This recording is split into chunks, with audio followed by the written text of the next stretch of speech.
नमस्कार मित्रांनो, मराठी बोली या चॅनल मध्ये तुम्हा सगळ्यांचं स्वागत आहे। तर आज आपण आनंदी या मालिकेचा आजचा 17 ऑगस्टचा भाग खूपच धमाकेदार झालेला बघणार आहोत। कारण आता इथे नागपंचमीच्या दिवशी मालक साहेबांनी हवेलीत पूजा करताच आता मालक साहेबांना मिळाला दैवी संकेत। तर विद्याधरच्या एका चुकीमुळे आनंदी पोहोचली हवेलीत मालक साहेबांपर्यंत। हे सगळं आपल्याला बघायला मिळणार आहे, त्यामुळे मित्रांनो व्हिडिओ शेवटपर्यंत स्किप न करता नक्कीच बघा।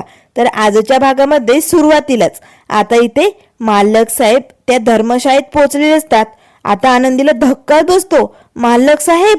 त्याच वेळेस मालक साहेब म्हणू लागतात, अहो ताई, तुमचं धान्य आणलंय मी, तुमच्या मॅडम कुठे मला सांगाल का? आनंदी एक नाही दोन नाही गप्प। त्याच वेळेस आता मालक साहेब म्हणू लागतात, अहो मी तुमच्याशी बोलायलोय। आनंदी आता पटकन लगेच पुढे सरकते आणि धडपडते। त्याच वेळेस आनंदी आता पटकन खाली बसून घेते। आता मालक साहेबांना धक्का बसतो, अहो ताई, तुम्ही ठीक आहात ना? तुम्ही अशा कशा पडलात? तेवढ्यात लगेच आता त्या मॅडम धावतच येतात। मालक साहेब, आता मात्र मालक साहेब म्हणू लागतात, अहो मॅडम, त्या ताई पडल्यात, कोण आहेत त्या? त्याच वेळेस आता मॅडम पटकन आनंदी जवळ येतात, आनंदीला उठवतात आणि दरवाजाच्या आड बाजूला उभं करतात। आनंदी, तू टेन्शन घेऊ नको, मी सगळं काही मॅनेज केलंय, तू इथेच थांबून राहा, मी जाते मालक साहेबांशी बोलते। आता लगेच मॅडम बाहेर येतात, तेव्हा मालक साहेब म्हणू लागतात, अहो मॅडम, तुमचा धान्याचा ट्रक रस्त्यात बंद पडला होता आणि मग ती सगळी धान्याची पोती मी माझ्या गाडीतनं आणली, त्यामुळे तुमच्याकडे कोणी माणूस असेल तर ती उतरवायची होती। तेव्हा त्या मॅडम म्हणू लागतात, मालक साहेब, खरंच खूप खूप आभार। विजय दादा, चला बरं पटकन, यांच्या गाडीतनं आपल्याला धान्याची पोती उतरवायची। आता लगेच विजयदादा पटकन पोती उतरवण्यासाठी निघून जातात। तेव्हा मॅडम म्हणू लागतात, मालक साहेब, अहो बसा ना, तुम्ही असे उभे का? थांबा इकडेच, मी आलेच, असे म्हणत त्या मॅडम तिकडनं निघून जातात। मालक साहेब मात्र तिथेच उभे असतात। आनंदी मात्र शांत दरवाजाच्या आड उभी राहून आता मालक साहेब जाण्याची वाट बघत असते। तर इकडे आता निंबाळकरांच्या हवेलीत आता ही शिल्पा किचन मध्ये चक्क स्वयंपाक करत असते। माई बापूला धक्काच बसतो, आज नेमकं सूर्य कुठल्या दिशेने उगवलाय? चक्क जी शिल्पा कधी किचन मध्ये पाऊल टाकत नाही ती शिल्पा स्वयंपाक बनवते। तेव्हा माई म्हणू लागतात, अहो, मला तर ही वादळापूर्वीची शांतता वाटायली बर का। नक्कीच या शिल्पाच्या डोक्यात काहीतरी शिस्त आहे, म्हणून तर एवढं सगळं करायली ती। त्याच वेळेस आता लगेच मस्त असे पदार्थ बनवून शिल्पा बाहेर घेऊन येते। तेव्हा बापू म्हणू लागतात, शिल्पा, अगं आज काही खास आहे का? नेमकं चाललंय काय तुझं? हे सगळं का बनवलंय आणि कशासाठी, कुणासाठी? त्यावर शिल्पा म्हणू लागते, प्रांजलसाठी। या सगळ्या वस्तू त्याला खूप आवडतात, म्हणजे हे पदार्थ त्याच्या आवडीचेच आहेत आणि म्हणूनच मी त्याच्याच आवडीचं आज सगळं काही बनवलंय बरं का। त्यावर लगेच आता माई म्हणू लागतात, पण का? असं काय केलंय त्याने? त्यावर लगेच आता बापू म्हणू लागतात, हो ना शिल्पा, असा कुठला तीर मारलाय प्रांजलने म्हणून तू त्याच्या आवडीचे एवढे पदार्थ बनवलेत? त्याच वेळेस आता शिल्पा म्हणू लागते, सांगते बापू, समद काही सांगते, खरंच प्रांजलने जे काम केलंय ना ते मला खूप आवडले आणि जरा धीर धरा, तुम्हाला कळेलच। प्रांजल, लवकर खाली ये। आता प्रांजल खाली येतो, अरे बापरे, आतू, माझ्या आवडीचे एवढे पदार्थ? तेव्हा शिल्पा म्हणू लागते, हो प्रांजल, तू कामच असं केलंय। कसं आहे ना, तुझ्यामुळे ती पोरगी आपलं घर सोडून गेली, आपलं घर काय आपल्या आयुष्यातनच कायमची निघून गेली। ही गोष्ट खूप आनंदाची आणि मोठी आहे, त्यामुळे आज पार्टी तो बनतीये, म्हणून मी तुझ्या आवडीचे सगळे पदार्थ बनवलेत।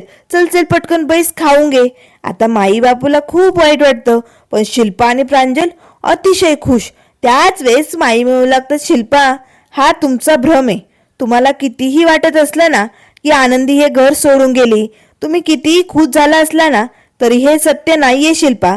आनंदी पुन्हा या घरात येणार, कारण आनंदी शिवाय हे घर न पूर्ण होऊ शकत नाही। आनंदीचा पाऊल या घरात पडणार। तुम्हाला जेवढा आनंद साजरा करायचा आहे, जेवढ्या पार्ट्या करायच्या आहे ना, तेवढ्या करून घ्या, पण माझा शब्द लक्षात ठेवा, आनंदी या हवेलीत पुन्हा येणार म्हणजे येणार। आता प्रांजल आणि शिल्पाला मात्र खूपच राग येतो। त्याच वेळेस आता इकडे मालक साहेब तिथेच धर्मशाळेत बाहेर उभे असतात आनंदी मात्र आता कधी मालक साहेब जात आहेत याची वाट बघत असते. तेवढ्यात मालक साहेबांना आता बापूंचा फोन येतो. आता मालक साहेब पटकन फोन उचलतात. बोला ना बापू. त्यावर बापू म्हणू लागतात, अरे युगंधर, आनंदीचा काही तपास लागला का? त्यावर मालक साहेब म्हणू लागतात, बापू शोधायलोय, पण अजून तरी आनंदीचा काही तपास लागत नाहीये. कुठे गेलीये काय माहिती, काहीच कळत नाही. त्यावर लगेच बापू म्हणू लागतात, हो ना, बिचारी पोर कुठे असेल, कसल्या अवस्थेत असेल ना, याचं खूप टेन्शन आलं रे. त्यावर मालक साहेब म्हणू लागतात, बिचारी? बापू तुम्ही तिला बिचारी बोलतायत? अहो बिचारी नाही, एक नंबरची स्वार्थी आणि बेजबाबदार मुलगी ती. तिला तिच्या जबाबदाऱ्या कळतच नाहीये. अहो असं घर सोडलं म्हणजे प्रश्न सुटतात असं नसतं. बापू तिने आपलं घर सोडलं म्हणून सगळं काही मिटेल असं तिला वाटत असेल, पण नाही, कधी संकटांपासून पळ काढायची नसते. उलट संकटांशी मात करून त्याला पळून लावायचं असतं. पण हिने स्वार्थीपणा केलाय. घर सोडून स्वतःला तिकडनं बाहेर काढलंय खरं, पण तिने ना हे सगळं चुकीचं केलंय. बापू ती बिचारी नाही तर स्वार्थी आहे असे म्हणत आता आनंदी मात्र मालक साहेबांचं समद बोलणं ऐकत असते. तेव्हा लगेच आता बापू म्हणू लागतात, पण युगंधर तू तिला शोधतोय ना, ती सापडेल ना? त्यावर मालक साहेब म्हणू लागतात, काळजी करू नका बापू. हे बघा मी डॉक्टर, इन्स्पेक्टर साहेब सगळ्यांना कळवलंय. सगळे चौकशी करतायत. लवकरात लवकर आपण तिचा शोध घेऊ. बरं ठेवतो हा, मला निघायचंय. असे म्हणताच मालक साहेब फोन ठेवतात. आजूबाजूला बघतात आणि मालक साहेब तडक तिकडनं निघालेले असतात. आता आनंदीला खूप वाईट वाटतं. मालक साहेबांच्या बोलण्याचा ती विचार करत असते. तर इकडे आता प्रांजल मात्र मस्तपैकी एका पिशवीत दारूच्या बॉटल घेऊन आलेला असतो. चला आज ती आनंदी घरात नाहीये. मी आता किचन मध्ये जातो, पटकन एक ग्लास घेऊन येतो आणि मस्त रूम मध्ये बसून असे 2 पॅक मारतो. खूप दिवसांनी आज आनंद लुटणार आहे मी, लय मज्जा येणार आहे. असे म्हणताच आता लगेच आरची आणि आरती धावतच येतात. आता मात्र लगेच आरची आणि आरतीला बघताच या प्रांजलला राग येतो. तुमची बहीण या घरात नाहीये, तुम्ही कशाला आलात तोंडवर करून इकडं? इकडे काय तुम्हाला आता एसीची हवा खायची का? कशाला आलात इकडे? त्यावर लगेच आता आरची म्हणू लागते, प्रांजल आम्हाला तुमच्या एसीची हाऊस नाहीये. माझी आनंदी दिदी अजून सापडली नाहीये. तुमच्या मालक साहेबांचा फोन लागत नाहीये, म्हणून मी आणि माझी ताई त्या मालक साहेबांचा काही कॉन्टॅक्ट झाला की काय हे विचारण्यासाठी इकडे आलोय. काही कळलंय का? मालक साहेब कुठे? आनंदी भेटली का? त्यावर लगेच प्रांजल म्हणू लागतो, चल निघा इकडनं. तुमचे मालक साहेब आणि तुमची ती आनंदी, तुम्ही तुमचं शोधायचं. आणि मुळात म्हणजे ती तुमची बहीण आहे ना, तिने घर सोडलंय ना, मग माझ्या बाबांना का तुम्ही नोकरासारखं वागवतायत?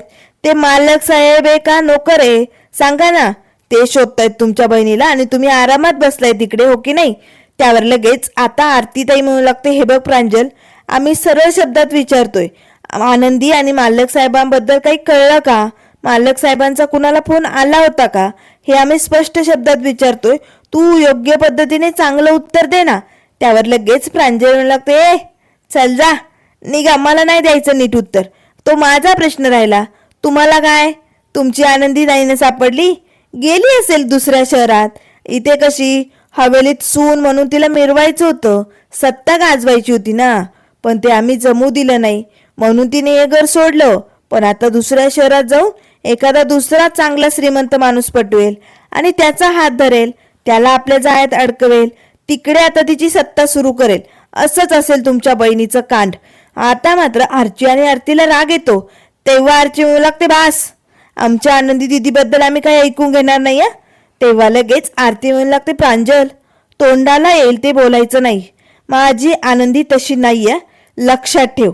त्याच वेळेस आता लगेच प्रांजल म्हणू लागतो, बोलणार मी तर तेच बोलणार. तुमची बहीण एक नंबरची घाणेरडी नीच आहे आणि लोकांना जाळ्यात कसं अडकवायचं ना हे तिला चांगलं जमतं. आरतीताईला आता खूप राग येतो. आरती पटकन आता या प्रांजलवरती हात उचलणार.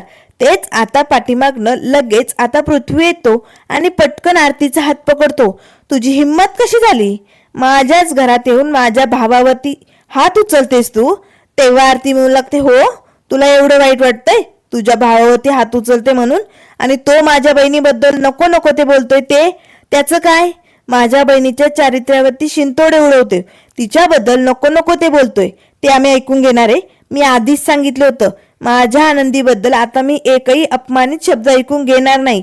तेव्हा आरची म्हणू लागते, हो, हा प्रांजल बोलला की तुमची बहीण गेली असेल दुसऱ्या शहरात, एखादा नवीन माणूस पटवेल, पैसा बघेल आणि तिकडेच त्या माणसाबरोबर राहायला सुरुवात करेल, सत्ता गाजेल. आमची आनंदी अशी आहे का? अशी नाहीये ती खरंच. तेव्हा लगेच आता पृथ्वी म्हणू लागतो, एक मिनिट, तुम्ही दोघे इकडे काय करताय? तेव्हा लगेच आता आरती म्हणू लागते, आम्ही आनंदीबद्दल काही कळलं का? मालक साहेबांचा फोन लागत नाही हे सरळ विचारायला आलो होतो, पण हा नको नको ते बोलतोय. त्याच वेळेस आता लगेच पृथ्वीला धक्का बसतो. म्हणजे आनंदी अजून भेटली नाहीये का? ती तर तुमच्या घरी पोहोचली होती ना? त्यावर आरची म्हणू लागते, नाही पृथ्वी दादा, अजून आनंदी दिदीचा तपासच लागला नाहीये, ती कुठे गेली ती सापडलीच नाही. आता पृथ्वीला धक्का बसतो. याचा अर्थ प्रांजल माझ्याशी खोटं बोललाय. तेव्हा लगेच पृथ्वी म्हणू लागतो, प्रांजल, अर्ध्या तासापूर्वी तुम्हाला काय सांगितलं होतं फोन करून? आनंदी सुखरूप आहे, ती तिच्या आबांच्या घरी आहे, शोधणं बंद कर असं म्हटलं होता ना? मग हे सगळं काय आहे प्रांजल? तेव्हा प्रांजल म्हणू लागतो, दादा ते त्याच वेळेस आता आरती म्हणू लागते, घ्या. म्हणजे पृथ्वी निंबाळकर, तुमचा सख्खा भाऊ घरातल्या घरात तुमच्याशी खोटं बोलतोय. आणि आता तुम्ही तर आम्हाला नावं ठेवत होता ना, मला तर सतत खोटारडी बोलत होता. मग आता काय झालं? आता तर तुमचा सख्खा भाऊच खोटारडा निघाला. बोला ना पृथ्वी निंबाळकर. त्याच वेळी पृथ्वीला राग येतो, तुमचा आणि आमचा काही संबंध उरलेला नाहीये. तुमचे मालक साहेब आणि तुमची आनंदी, त्यांना तुम्हाला कसं शोधायचंय ते तुमचं तुम्ही बघायचं. चला निघा, लगेच इकडनं निघायचा, गेट आउट. तेव्हा आरती म्हणू लागते, जाणारच आहे, आम्हाला हौस नाहीये तुमच्या या घरात थांबायची, आणि मुळात म्हणजे तुमच्याकडनं अपेक्षा तर अजिबात नाहीये. आमच्या आनंदीला आम्ही स्वतः शोधू शकतो. चलारचे, असे म्हणत दोघी बहिणी तिकडनं निघून जातात. त्याच वेळेस प्रांजल लागतो, वा दादा, बरं जाणलं यांना हकलून दिलं. त्याच वेळेस आता पृथ्वी लगेच सनसनीत जोरदार दिशी या प्रांजलच्या कानाखाली ओढतो. आता प्रांजलला धक्का बसतो, दादा, हे सगळं काय आहे? तू मला मारले दादा. त्यावर लगेच आता पृथ्वी म्हणू लागतो, तू खोटं बोलला प्रांजल, तू माझ्याशी खोटं का बोलला? त्यावर लगेच आता प्रांजल म्हणू लागतो, दादा, ती मुलगी आपल्या घरात येऊन आपल्या आईची जागा घेते आणि आपण तिला का शोधायचंय? तिने आपल्या आईची जागा घ्यावी असं वाटतं का तुला? अरे ती मुलगी कशी वागली, तिने आपल्याला फसवलंय, तुला माहिती तरी तू? त्याच वेळेस पृथ्वी म्हणू लागतो, प्रांजल, तिचे आणि आपले कितीही वैयक्तिक वाद असू दे, पण तू तिच्याबद्दल घाणेरडं बोलू शकत नाहीये. आणि एक गोष्ट लक्षात ठेव, मला खोटं बोलणारी आणि पाठीत खंजीर खुपरणारी माणसं अजिबात आवडत नाही. जी माणसं खोटं बोलतात, पाठीमागनं खंजीर खुपसतात, त्या माणसांचा मला खूप राग येतो. प्रांजल, एवढं नीट लक्षात ठेव. आणि तू सापशील माझ्याशी खोटं बोललाय प्रांजल, म्हणूनच मी तुला हे मारलंय कानाखाली. खरं तर त्या दोघींसमोरच मारणार होतो, पण उगाच तुझी इज्जत कमी व्हायला नको म्हणून मी माझा राग शांत केला. पण प्रांजल, हे बघ, इथून पुढे अशी चूक करायची नाही. अरे जर तुला वाटत होतं मी त्या मुलीचा शोध घेऊ नये, तर सरळ शब्दात जर एकदाच दादाला बोलला असता ना, पृथ्वी दादा, त्या मुलीला तू शोधू नको, आपल्याला तिला शोधायची गरज नाहीये, तर मी लगेच मागे वळलो असतो आणि आनंदीला शोधणं बंद केलं असतं. पण हा खोटेपणा इथून पुढे करायचा नाही प्रांजल, लक्षात ठेव. आणि आता मला तुझ्याशी बोलण्याची अजिबात इच्छा उरलेली नाहीये. असे म्हणत भडकलेल्या पृथ्वी रूम मध्ये निघून जातो. तेव्हा प्रांजल म्हणतो, दादा, अरे ऐकून घे ना, प्लीज दादा थांब. पण आता एक नाही दोन नाही पृथ्वी तडक निघून जातो. तर इकडे आता मालक साहेबांचा जो खास खबरी असतो ना, तो आनंदीच्या खबरी मालक साहेबांपर्यंत पोहोचत असतो. त्याचा आता मालक साहेबांना कॉल येतो, मालक साहेब, अजून तरी आनंदी मॅडमचा काही तपास लागला नाहीये. हे कोल्हापूर शहर खूप मोठं आहे हो, इकडे शोधणं म्हणजे खूप कठीण, पण माझे प्रयत्न चालू आहे, माझं चोख पद्धतीने काम चाललंय. काही अपडेट मिळाले की मी लगेच तुम्हाला कळवतो. पण मालक साहेब, माझ्या पैशांचं काम? त्यावर मालक साहेब म्हणू लागतात, चालेल, तुला तुझे पैसे लगेच पाठवतो, पण आनंदीच्या प्रत्येक बातमीबद्दल आम्हाला कळालं पाहिजे. ती कुठे काय करते, कशी, सगळ्या हालचाली कळव, लवकरात लवकर. चल ठेव फोन. आता त्या माणसाने फोन ठेवलेला असतो. तेवढ्यात पाठीमागनं अगदी पैशांची मोठी सुटकेस बॅग घेऊन आता ही शलाका तिकडे पोहोचलेली असते. तेव्हा लगेच शलाका म्हणू लागते, झाला युगंधर निंबाळकरचा फोन झाला का? तेव्हा लगेच आता तो खबरी, शलाका मॅडम तुम्ही, असे म्हणत शलाकाकडे बघू लागतो. तेव्हा शलाका म्हणू लागते, हो मीच. अरे किती पैसे दिले तुला तुझ्या युगंधर साहेबाने? बोल ना, तू त्याच्यासाठी एवढी खास कामं करतो, किती पैसे देतो? त्यावर लगेच आता तो खबरी म्हणू लागतो, हे बघा मी माझ्या कामाशी काम ठेवतोय. मालक साहेबांचं काम करणं माझी जबाबदारी. आता लगेच पटकन शलाका ती पैशांची बॅग तिथे आता एका भिंतीवरती ठेवते. बघ, तुझ्या त्या युगंधर निंबाळपेक्षा दुप्पट पैसा द्यायला मी तयार आहे. फक्त त्याचं काम सोडायचं आणि मी सांगेन तेच करायचं. त्याच वेळेस आता लगेच तो खबरी म्हणू लागतो, नाही मॅडम, मालक साहेब खूप भडकतील, मला काही केलं त्यांनी तर. त्याच वेळेस आता शलाका पटकन ती बॅग उघडते. त्यात भरपूर पैसे असतात. आता शलाका त्या माणसाला लालच दाखवत असते. बघ, एवढे पैसे हवेत का नकोय त्याचा विचार कर आणि मग ठरव, तुला त्या युगंधरचं काम करायचंय की या शलाखाचं. तुला दुप्पट पैसा भेटत जाईल, युगंधरच्या पेक्षाही दुप्पट पैसा. चल मग काय करतोस? आता लगेच तो खबरी पटकन बॅग बंद करतो. चालेल मॅडम, तुम्ही म्हणाल तसंच होईल. तेव्हा लगेच शलाका म्हणू लागते, आता कसं? एक नंबर बारी. आता एक काम कर, तुझ्या माणसांना कॉल कर, त्या आनंदीचं जे काय करायचंय ना ते करून टाका. म्हणजे कसं आपण आपल्या कामाला मोकळो, हो की नाही? चल निघ. असे म्हणत आता लगेच तो खबरी बॅग उचलतो आणि तिकडनं निघून जातो. त्याच वेळेस आता शलाका मात्र खूपच खुश झालेली असते. तर इकडे आनंदी आता आपल्या रूम मध्ये येते. कॉटवरती आनंदी बसलेली असते, पण तिला मालक साहेबांचं ते बोलणं आठवतं. आनंदी बिचारी नाही तर स्वार्थी झाली. तिने हे घर सोडलं, माझ्या पोरांचा तर विचार नाही केला, ते जाऊ दे, पण आबांचा आणि तिच्या 2 बहिणींचा विचार करायचा ना. आबांची काय अवस्था आहे, बहिणी किती रडतायत हे तिला काय माहिती? हे सगळं बोलणं आता आनंदीला आठवतं. तेव्हा आनंदी म्हणू लागते, चुकले, मी खरंच चुकले. मी संकटाला पळ दाखवून आले खरी, पण मी माझ्या आबांचा, माझ्या बहिणींचा विचार केलाच नाही. मी खरंच स्वार्थी झाले का? असे म्हणत आता लगेच आनंदी पटकन मॅडमच्या इकडे केबिन मध्ये येते. मॅडम, माझं एक महत्वाचं काम होतं, तेवढं कराल का? त्यावर त्या मॅडम म्हणू लागतात, बोल ना आनंदी, अगं काय काम आहे तुझं? तेव्हा आनंदी म्हणू लागते, मॅडम, मला माझ्या घरी माझ्या बहिणीला फोन करायचा होता, मी नंबर सांगते, तुम्ही मला लावून द्याल का? आता त्या मॅडम म्हणू लागतात, ठीक आहे. आता त्या आनंदीला आरतीताईला फोन लावून देतात. फोन उचलताच आता आरती म्हणू लागते, अननोन नंबर कुणाचा असेल? हॅलो, कोण बोलताय? त्याच वेळेस आनंदी म्हणू लागते, आरतीताई, आरतीताई तू कशी आहेस? आता आनंदीचा आवाज ऐकताच आरतीताईला मात्र खूप आनंद होतो. आनंदी, ए आनंदी, अगं तू कुठे आहेस? तू कुठल्या शहरात आहे? तुझा पत्ता सांग बरं, आम्ही आत्ताच्या आत्ता येतो. आनंदी, तू अशी कशी सोडून गेली ग? तू ठीक आहेस ना? अगं तू आबांचा विचार नाही केला का? अगं त्यांच्या तब्येतींचा विचार कसा नाही येत ग तुझ्या मनात? आनंदी कुठे, कुठल्या शहरात आहे सांग की. त्यावर आनंदी म्हणू लागते, आरतीताई, मला माफ कर ग आरतीताई, पण मी जिथे कुठे आहे ना तिथे मी सुखरूप आहे, सुखात आहे. फक्त तू तुझी, आरतीची आणि आबांची काळजी घे. आबांना जप बर का ग आरतीताई. त्यावर आरती म्हणू लागते, आनंदी, मला ते काही सांगू नको, तू आत्ताच्या आत्ता घरी ये. चल बरं, कुठे सांग लवकर पत्ता. तेव्हा आनंदी म्हणू लागते, माफ कर आरतीताई, मी ठेवते फोन. असे म्हणत आनंदी पटकन फोन ठेवते. आरती मात्र लगेच, ए आनंदी, हॅलो हॅलो. आनंदी, नको ना ग. पण तोपर्यंत फोन बंद झालेला असतो. आरतीताई पुन्हा फोन लावते. आनंदी आता फोन उचलते. आता काही न बोलता शांतपणे तसाच आता आनंदी तो फोन टेबलवरती ठेवते आणि तिकडनं निघून जाते. आरतीताईला मात्र प्रश्न पडलेला असतो, आनंदीने फोन कुठनं केला असेल, ती नेमकं कुठं असेल? त्याच वेळेस आता इकडे संध्याकाळची वेळ झालेली असते. मालक साहेब हवेलीत आपल्या रूम मध्ये आता गरके मारत असतात. त्यांना आनंदी बरोबरचे घालवलेले काही क्षण आठवत असतात. तर इकडे आनंदी आपल्या रूम मध्ये बसलेली असते. तीही विचार करत असते आणि देवाला म्हणत असते, देवा, मी त्या घरातनं निघून आले, पण आता इथून पुढे त्या घरात सुख, शांती आणि समृद्धी आणून दे. माझ्या त्या घरातनं बाहेर पडण्याने त्या घरात आनंद येऊ दे आणि सगळं काही अगदी छान आणि ठीक होऊ दे. असे विचार आनंदीचे चालू असतात.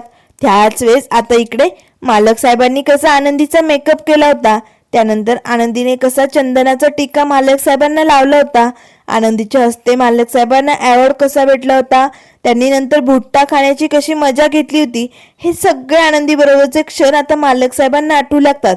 तेव्हा लगेच इकडे आनंदी म्हणू लागते, देवयाई देवयाई मालक साहेबांच्या घरात सगळं काही ठीक होऊ दे, त्यांना आता इथून पुढे प्रत्येक आनंद मिळू दे, असे म्हणताच मालक साहेब म्हणू लागतात, आनंदी तू चूक केलीस ग, हे घर सोडून खरंच मोठी चूक केली. तुला वाटत असेल तुझ्या या घरातून जाण्याने घरातलं वातावरण बदलेल, सुख शांती समृद्धी येईल, पण आनंदी ही तुझी खूप मोठी चूक आहे. हे कधीच शक्य नाहीये. तू या घरात आल्यावरतीच हे सगळं घडू शकतं, हे तुला कधी कळणार आहे आनंदी, असा विचार मालक साहेब करत असतात. तर त्यानंतर मित्रांनो पुढील भागामध्ये खूपच धमाकेदार असा ट्विस्ट आपण बघणार आहोत. आता विद्याधरच्या माणसांनी धर्मशाळेतनं आनंदीला उचललेली असते. मोठ्या पेटीत आनंदीचं आता तोंड बांधून हातपाय बांधून तिला आता इकडे हवेलीत आणलं जातं. आता हवेलीत नागपंचमीच्या दिवशी मोठी पूजा असते, सगळेजण पूजेसाठी जमलेले असतात. त्याच वेळेस आता विद्याधरला धक्का बसतो. आज तर दिवसभर घरात पूजा चालू आहे, हा बॉक्स या मूर्ख माणसांनी घरात आणून ठेवलाय, या बॉक्समध्ये आनंदी आहे, यांना कळत नाही का, यांनी हा बॉक्स हवेलीत का आणावा. त्याच वेळेस आता इथे देवाचा मोठा चमत्कारच घडलेला असतो. पूजा समाप्त होताच लगेच एक मोठा नाग येतो आणि त्या पेटीवरती जाऊन बसतो. आता विद्याधरला ती पेटी तिकडनं उचलून आपल्या रूममध्ये घेऊन जायची असते, पण आता नागाने विद्याधरला जोराचा फणा दाखवलेला असतो. विद्याधर घाबरतो, अरे बापरे आता काय करायचं. त्याच वेळेस आता मालक साहेब पटकन आरती वगैरे ओवाळतात.